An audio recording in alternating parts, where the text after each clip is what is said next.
Hey, what's going on, guys? In tonight's film, we're going to be discussing how to do a couple cheap options to go ahead and fix your sink. As you can see here, this porcelain sink is just really nasty. It's dirty. This is actually a rental property, and when we moved in, it was like this already. Just some chips right here, probably from, cleaning your stovetop cooking utensils or whatnot, banging in here. We got a little rust right here. Well, we don't want guests to see this, and we don't want to personally see this as well. So again, two options. The first option, which I'm personally not going to do, but we bought this when we first moved in. This is called Magic Porcelain Chip Fix. And it just comes with like an epoxy and white color right here with a little bit of a brush. And you would just put that right over. You probably want to sand that rust spot and these other spots here before you go ahead and put this on. But again, this is option one. This was probably $5 or $6 alone. I'll link this in the description box below the video, where you can pick that up if you want to go that option. This is also for your bathroom sink if it's porcelain as well. But we're going to go ahead and concentrate on the kitchen sink tonight. All right, next option, which is the one I'm going for here. We are actually going to be just covering it up with this beautiful kind of a textured tub mat right here. And it has suction cups on the bottom of it, which make it be able to stay in place. And it matches our faucet right here. So I really like this option. And again, this is not a very, very, long, thick mat. This is actually thin enough where you can go ahead and put it in here. The exact dimensions are 14 7/8 inches by 30, 5/8 inches, or in centimeters right there. Again, this is textured tub bath mat, Room Essentials. I'll link this in the description box below as well.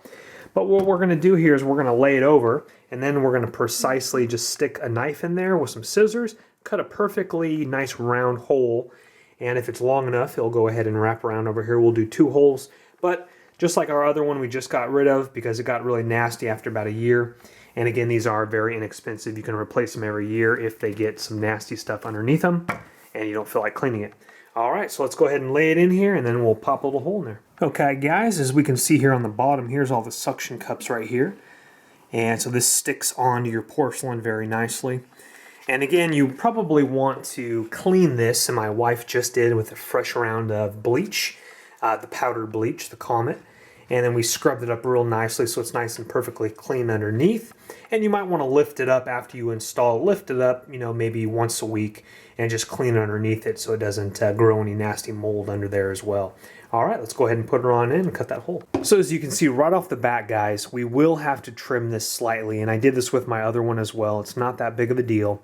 What you want to do is you want to start trimming each side, I want to say about 1 centimeter. And go ahead and less is more so you don't overdo it. But what I'm going to do is I'm going to trim about 1 centimeter off this side, 1 centimeter off this side, lay it back in here. And what you want is you don't want these creases like this.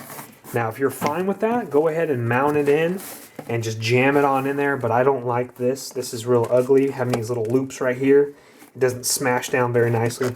So I want to cut this down so it just kind of slips in really nicely here and here, and also forms just perfectly. So again, I'm going to go ahead and trim about 1 centimeter here, all the way down on, so about 1 centimeter all the way down on each side here and here. Lay it in there, and if we have to, we'll go ahead and cut a little bit more. All right, guys, we're completely cut now, as in far as the edges, and we've rounded the edges here. And it will take you a few presses to get that down, because these suction cups do want to come up, and it does help, guys, when you get the bottom of your sink wet and also the little suction cups wet. It does stick a lot better when it is wet. And so now what we have to do, now again, if you guys don't really like a few of these little creases here, it's just a little bit, there's a few creases here and there, then you would just cut it shorter on each side until it lays perfectly in there where it doesn't have to drop down in this little crevice right here. Now I can go ahead and trim that a little bit more if I'd like, but I definitely can live with that. Again, makes your sink look a lot nicer.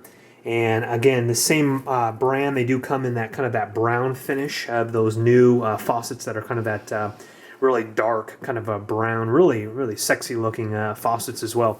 But again, you put your pans up here, you won't bang, you won't scratch, etc., etc. So it's really legit. Now what we're going to do is we're going to go ahead and poke a hole here. and then trim this one up right here.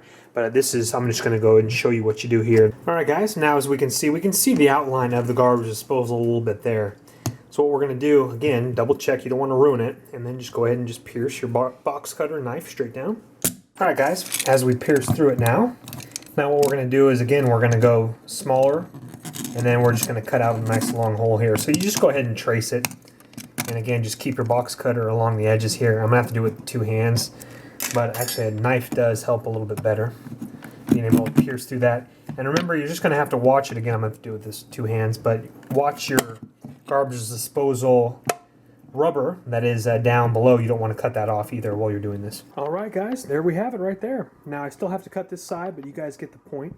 Just stab the knife in there, and then what I did is I used my box cutter, and I just kind of kept it at an incline like this, working my way around to cut a nice solid line all the way around, nice circular line. Again, try to cut it so you don't see any white pores. This is the silver of the disposal. And again, if you want to get exactly perfect, you know, you can clean that up a little bit. I might have to clean that edge up right there, but not that big of a deal. It looks really good.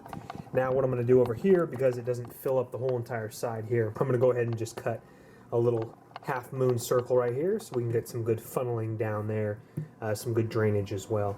Well, hope you guys enjoyed the video. Again, look in that description box below for these products, the porcelain chip fixer as well. And if this was, to tell you the truth, if this was my own property, I would probably do the porcelain chip underneath this.